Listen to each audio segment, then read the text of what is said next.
se ha utilizado la detención durante el proceso como un mecanismo de persecución a opositores. Pero hay que dejar de utilizar a los tribunales como un lugar donde se hace política. Hay que dejar de valerse de los jueces para perseguir a los que no se les puede ganar en las elecciones, que hay situaciones realmente incomprensibles, arbitrarias e imperdonables. Y una de esas detenciones arbitrarias es la de Milagros Sala. Es uno de esos casos donde tuvo que soportar todo el proceso y hasta el día de hoy no tiene sentencias definitivas, todo el proceso detenida. Por lo cual ya saben lo que pienso sobre la detención de Milagros Sala, mucho antes de ser candidato a presidente, y de hecho visité a Milagros Sala en la cárcel, que es algo que está ocurriendo en toda América Latina, en muchos países, no en todo, soy injusto, y que hay situaciones realmente incomprensibles, arbitrarias e imperdonables. Lo que está pasando con Lula es imperdonable, lo que está pasando con Rafael Correa es imperdonable, y lo que vivió Cristina todos estos años, a pesar de que Cristina no tuvo que, gracias a Dios, padecer ningún tipo de encierro, ha sido una persecución sistemática de un sistema judicial que realmente construyó teorías jurídicas para poder favorecer su procesamiento y su persecución. Alberto Fernández, hablando de lo que pasa con la justicia hoy día, mencionó a Correa. ¿Y por qué habló de Correa? Vamos a poner un punto de partida a lo que quiero contarles en una nota brillante de Nicolás Lantos en El Destape. Rafael Correa habla de continúan recurriendo a patrañas. Es la más grande patraña de la historia. ¿De qué habla Rafael Correa? Siempre fueron ellos, pero por intentar destruirnos no les importó destrozar la patria. Y como no han encontrado ni encontrarán nada, continúan recurriendo a las más grandes patrañas. El supuesto cuaderno de Pamela Martínez es el mayor fraude procesal que recuerda la historia del Ecuador. Fue escrito por ella en la cárcel, en contubernio con la fiscal Diana Salazar. Solo un necio, cegado por el odio, puede seguir creyendo tanta infamia. En mi vida he restringido, solicitado o siquiera permitido algún soborno. Por el contrario, cuando llegué a la presidencia, prohibí las canastas navideñas y demás regalos que enviaban los contratistas y que hoy han vuelto a entregar. Esto pasará. Resistiremos y venceremos. Cada vez está más cerca la aurora. El retorno de la alegría, de la prosperidad, de la esperanza, del orgullo de sentirnos ecuatorianos. Miren lo que está pasando en Argentina y lo que pronto pasará en Bolivia. Recuperaremos la patria, sin odios, pero con justicia y con memoria. Tu voto será la mejor arma. Hasta la victoria siempre, compañeros.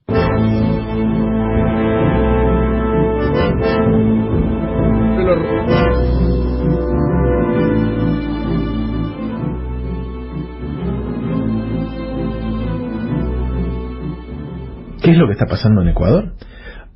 Apareció un cuaderno. Un cuaderno. Una mujer escribió un cuaderno que es como una especie de diario, pero que en vez de escribirlo día por día, lo escribió el año pasado de cosas que sucedieron hace 5 años. La mujer indudablemente debe tener una enorme memoria porque escribió con un gran detalle todo lo que había ocurrido 5 años antes. Aparentemente, como no podían fraguar el tema de la tinta, pensaron que tenían que fecharlo en 2018, aún contando lo que sucedía en 2013. Ahora, esa abogada la tienen detenida 48 horas, arreglan como arrepentida y cuenta todo eso. Inmediatamente, solamente con ese cuaderno, meten preso a un montón de gente. ¿Te recuerda algo? Sí, es lo mismo que pasó en Argentina. Sin ningún pudor, están copiando las mismas cosas. ¿Y cuándo ocurrió eso antes en la historia? En los 70, se llamó Plan Cóndor. Estados Unidos escribió una forma estándar de cómo se debía dominar cada uno de los países de Latinoamérica y se llevaba a cabo un calco en todos los lugares iguales. Ahora se llama lawfare, es una persecución mediático-judicial. Entre ellos se van arreglando, primero lo escribe un medio, después lo sigue un juez, o primero lo hace un juez y después lo sigue un medio, y se arma un sistema de persecución. Justicia tendrán, justicia verán, en el mundo los desafortunados. Con Brillantes Periodística Roberto Navarro estaba recorriendo lo que pasa en Ecuador, comparándolo con la Argentina, y habla de un plan Cóndor. Miren usted, Fausto Jarrín Terán, abogado de Correa, también menciona lo que recién Roberto Navarro. Justicia verá. Se pone en apuros, sino que la propia persona, en una cosa que aquí se permite, que se llama testimonio anticipado, ella misma nos relata haber escrito el cuaderno en un impulso insostenible durante un vuelo en avión de Quito a Guayaquil, es decir, en 30 minutos. Ella misma lo dice así, cuando el cuaderno está escrito en presente, no en pasado. ¿Se puede hablar, Fausto, de un nuevo plan Cóndor en ese sentido? Por supuesto. Lo que nosotros hemos venido diciendo en el Ecuador es lo que ya no han necesitado es mandarnos la gente desde las escuelas de las Américas, sino cooptar jueces y cooptar fiscales, ¿no? Cristian Racines es un destacado periodista ecuatoriano, amigo, casado con una argentina, a la que le mando saludos además, adora este país, hace un tiempo vive otra vez en su país natal, en Ecuador, y siempre estamos en contacto. Cristian, con un abrazo quiero preguntarte, ¿qué hay para decir hoy de la causa Cuadernos en Ecuador contra Correa? Víctor Hugo, un fuerte abrazo a ti y a todos los amigos de AM750 de la mañana. Bueno, realmente, como lo habíamos anticipado hace unas semanas en una nota que hicimos para C5N, cuando se dio a conocer la alerta de Interpol para la detención de Correa por el mismo asunto, supimos decir de manera acertada que realmente esto no era más que una cortina de humo que no iba a trascender, así como ya se intentó el año pasado, igualmente por una acusación de un supuesto secuestro de Rafael Correa a un ex asambleísta. En este caso Fernando Balda también se había anticipado con revuelo mediático que iba a ser detenida por Interpol. Realmente Interpol no dio paso a la causa y entonces simplemente son alertas que quedan ya en el daño mediático que se hace a través de la promoción de estas falsas noticias, de estos fake news que ahora también lo reproducen no solo las redes sino también los medios de comunicación con gran complicidad. Hay que decir que, si bien escuchaba atentamente el informe que hizo Roberto Navarro, hay que agregar solamente que no hay una sola voz crítica del gobierno hoy aquí en el Ecuador que sobre lo que se ha podido avanzar sobre las causas, hoy se conocen como sobornos 2012-2016, que están directamente vinculados al tema Arroz Verde y a lo que es justamente la aparición de este cuaderno que se habría escrito en 30 minutos de un vuelo desde Quito hacia Guayaquil, que perfectamente conoces. Realmente las pruebas son muy débiles, no son contundentes, y lo único que se está haciendo es alertar lo que ya anunció el propio expresidente Correa, que es que va a tener la intención de en las próximas elecciones, que él mismo ha señalado, pueden darse anticipadamente si es que la Asamblea Nacional decide hacer algo un poco más digno por estos tiempos, él va a presentarse como candidato a vicepresidente o como candidato a asambleísta, en este caso como diputado de la Nación, para que la gente lo pueda entender en el coloquio de allá de la Argentina.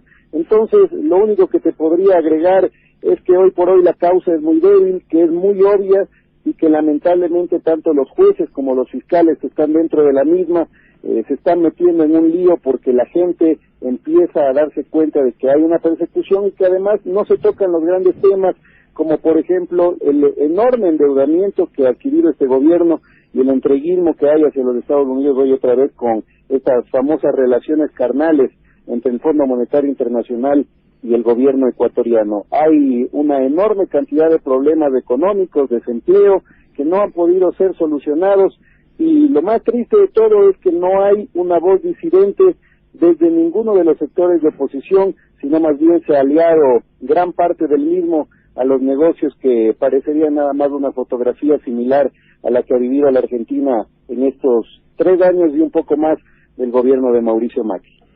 Cristian Racines, gracias por esa solvencia, por la amistad y por tan tempranito para ustedes, son 7:00 por ahí, estar en contacto con nosotros. Un fuerte abrazo, un beso para tu mujer, un abrazo a tu hijo y estamos aquí nosotros también a la orden. Gran abrazo. Un gran abrazo, Víctor Hugo, un excelente día.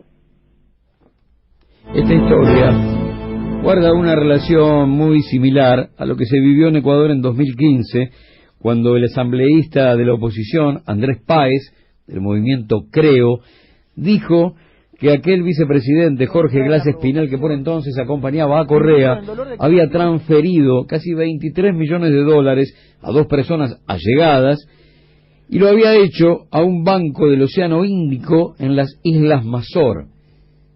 No existía el banco, no existía la cuenta, no existían las islas. Esto se parece demasiado.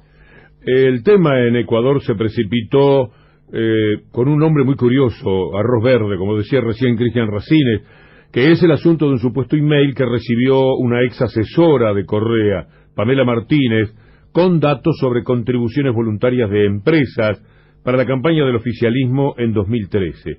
La filtración fue a través de un portal que está respaldado por la gran penetración que tiene Estados Unidos en nuestros países con las ONG.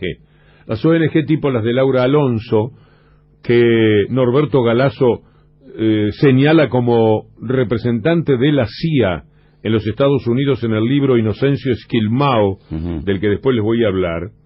Toda esa gente trabaja en las ONG que Estados Unidos financia para que hagan el trabajo sucio que la Embajada de Estados Unidos quiere hacer en cada país, siempre con el pretexto de la República y la democracia. Esas son normalmente sostenidas por la USAID, que es del Departamento de Estado, NED, ligada al Capitolio, etc. Poco después de la publicación del tema, un policía se presentó ante una fiscalía pidiendo que investigue de oficio el contenido de los artículos. Bueno, ahí nace todo. Entra en juego la figura del arrepentido, o como dice la flamante ley ecuatoriana, cooperador eficaz. Cooperador eficaz se va para su casa, cooperador no eficaz va preso. De esa manera, igual que lo que hacen aquí. La exfuncionaria aceptó la generosa oferta de ser cooperadora eficaz que le garantiza impunidad en otras investigaciones y una reducción de pena que puede llegar al 90%. Se declaró culpable y le metió para adelante. Después la allanaron. No fue con el cuaderno directamente, son tan obvios. La allanan en la casa y aparecen los cuadernos. Estaban atrás de una chimenea de la casa de Martínez. Como para que tampoco tuvieran que buscar mucho, no era una baldosa que habían sacado y un bajo piso, no. Era atrás de la chimenea de la casa. No había aparecido en allanamientos anteriores. Ahora de pronto estaba el cuaderno puesto ahí. Son tan obvios. Uno de esos contenía información sobre esos supuestos aportes de campaña, escrita de puño y letra por la exfuncionaria. En base al contenido de los cuadernos, con la algarabía mediática imaginable, la fiscal pidió la detención de 24 personas, miembros del gobierno de Correa, empresarios y, por supuesto, al expresidente, que es el objetivo del asunto. Pero el peritaje comenzó a arrojar dudas sobre la autenticidad del cuaderno. La contratapa está rasgada de forma tal que no puede accederse a su código de barras. De esa manera, no se puede identificar el año de fabricación. Por eso hubo que esperar algunas semanas hasta que los análisis químicos demostraron que las notas en cuestión son recientes, tal como se teme de los cuadernos de Centeno. Claro. ¿En qué momento habían sido escritos? Por eso solo aparecen las fotocopias, porque ahí no podés revisar lo que sobre la tinta químicamente podés hacer. Entonces, con análisis químicos, como digo, establecieron que las notas en cuestión son recientes y que tienen pocos meses. Esta semana la arrepentida, esta mujer Martínez, dio ya una nueva versión de los hechos. Dijo que escribió el cuaderno a fines del año pasado en un viaje de avión, ese que Cristian Racines mencionaba, de Quito a Guayaquil. Claro. Es un córner ese vuelo. Tiene el vuelo de un córner. Te levantás en Quito y cae en Guayaquil a la misma velocidad. Y ella dice que usó ese tiempo para escribir lo que ahora la justicia encontró detrás de la chimenea, y con eso quieren meter preso a Correa, y para meterlo preso a Correa están metiendo presa a otra gente, presionándolas para que canten una verdad que solamente a la justicia ecuatoriana, y hay que reconocérselo, a la justicia argentina se les puede ocurrir. En toda América Latina, el mismo manual de estilo. El neoliberalismo tiene siempre deseos inconfesables, y entonces lo único que tiene para ofrecer, más allá de achique, deuda y ajuste, es la demonización del pasado.